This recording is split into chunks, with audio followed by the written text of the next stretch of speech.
नमस्कार दोस्तों, मैं अंकुर उपाध्याय स्वागत करता हूं आप सभी का आपके अपने YouTube channel share market analysis में।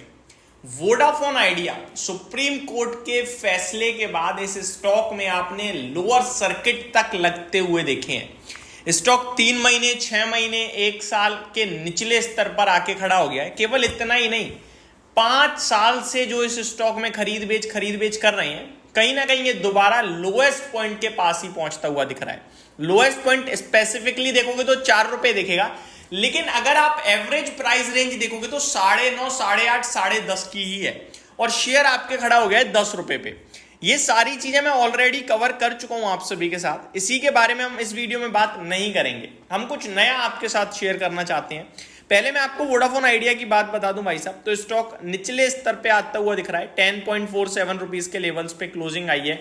1% के समथिंग बढ़कर बंद हुआ है फ्राइडे, लेकिन अगर आप लो देखें फ्राइडे का तो 9.79 का है। ये सिंगल डिजिट में फिसलता हुआ दिखा है स्टॉक। हालांकि क्लोजिंग बेसिस पे वापस से रिकवरी आई है, 1% करीब तेजी भी देखने को मिली और 10.5 रुपए के भाव को अपने आप में संभाल पाया है ये स्टॉक। अब क्या बड़ी खबर है, क्या फ्रेश अपडेट है, वो मैं आप सभी के साथ इस वीडियो के माध्यम से शेयर करना चाहता हूं।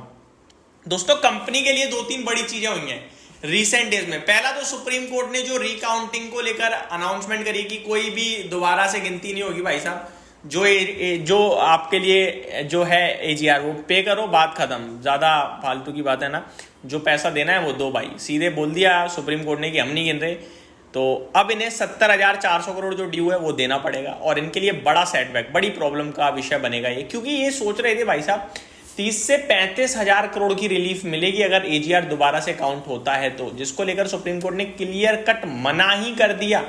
और इसी के चलते सिटी भी इसके ऊपर पॉजिटिव हुआ था। सिटी 22 रुपए तक की बात कर रहा था कि एजीआर काउंटिंग में अगर 35 हजार करोड़ का रिलीफ मिलता है, बहुत बड़ा रिलीफ होगा और वो इस कंपनी के शेयर में 4 से 6 रुपए तक जोड़ेगा और 22 रुपए का लक्ष्य दिया उन्होंने।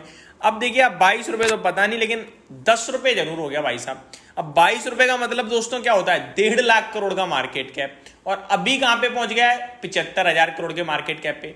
लास्ट टाइम जब मैंने बात करी थी तो 1,25,000 करोड़ के मार्केट कैप पे थी कंपनी। प्राइस को छोड़ो, पैसा देखो कितना टूट गया इन्वेस्टर्स का। एक कंपनी है 10,000 करोड़ की, वो 50% टूट जाए, 10,000 करोड़ का नुकसान हुआ टोटल, सॉरी 5,000 करोड़ का, इन्वेस्टर्स को सबको मिला के। यहां भाई साहब 70,000 करोड़ का नुकसान हो गया है, प्रमोटर्स को, रिटेल इन्वेस्टर्स को, बड़े इन्वेस्टर्स को, सबको। और वोडाफोन आइडिया के नंबर ऑफ शेयर्स जितने मार्केट में लिस्ट है ना, इससे ज्यादा किसी स्टॉक के लिस्ट नहीं है, क्योंकि ये कंपनी पैसे थोड़ी पे करती है वापस किसी को, नंबर ऑफ शेयर्स जारी कर देती है। पैसे तो ले चुकी है, कर्जा तो पड़ा है कंपनी पे अच्छा खासा, पैसे होते नहीं है देने के लिए। कंपनी क्या करती है, अप्रूवल ले लेती है इधर से उधर से कर करा के और शेयर्स जारी कर देती है, तो नंबर ऑफ शेयर्स बढ़ते रहते हैं बाजार में। अब आप देखिए इस कंपनी की शेयर होल्डिंग पैटर्न भी अगर मैं चेक करूं, प्रमोटर्स 37% ओन करते हैं, FIIs 12.78% ओन करते हैं और DIIs 6.95% ओन करते हैं। पब्लिक के पास अगर आप देखें तो 23% समथिंग, सॉरी गवर्नमेंट 23% ओन करती है और पब्लिक 20% ओन करती है। तो गवर्नमेंट से लेकर, प्रमोटर से लेकर पब्लिक, सारे के सारे परेशान है भैया ऐसे स्टॉक से।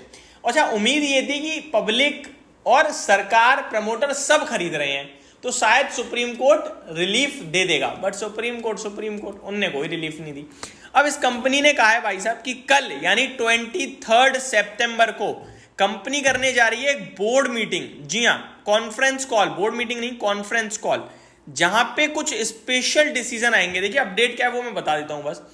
Company to conduct the conference call on September 23 from 2:30 PM to 3 PM, यानी आधे घंटे की स्पेशल कॉन्फ्रेंस कॉल होने जा रही है to provide an update on the recent developments, जो रिसेंटली हुई हैं चीजें उस पर अपडेट देने के लिए। अब लेट्स सी क्या अपडेट देती है कंपनी, वैसे तो हमें खुद को ही पता है, लेकिन इतना जरूर है कि इन सारी चीजों के बाद कंपनी ने कुछ पॉजिटिव बोला तो ये शेयर उछल भी बड़ी तेजी से सकता है और पॉजिटिव नहीं बोला तो गिर भी सकता है। तो मेरे हिसाब से कल इसके लिए सेकंड हाफ बहुत इंपॉर्टेंट होगा शेयर के लिए। तो कल आप देखिएगा इसमें बड़ा एक्शन बन सकता है सेकंड हाफ में।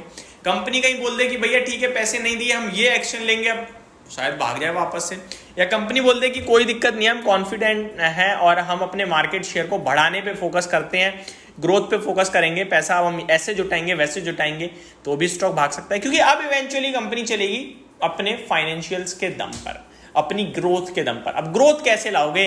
एयरटेल और जियो तो खड़े हैं, बीएसएनएल भी आ गया सामने। अब तो जियो, एयरटेल, वोडा तीनों कस्टमर्स लूज कर रहे हैं भाई साहब, और बीएसएनएल कर रहा है ऐड। ये अपने आप में हिला देने वाला डेटा था।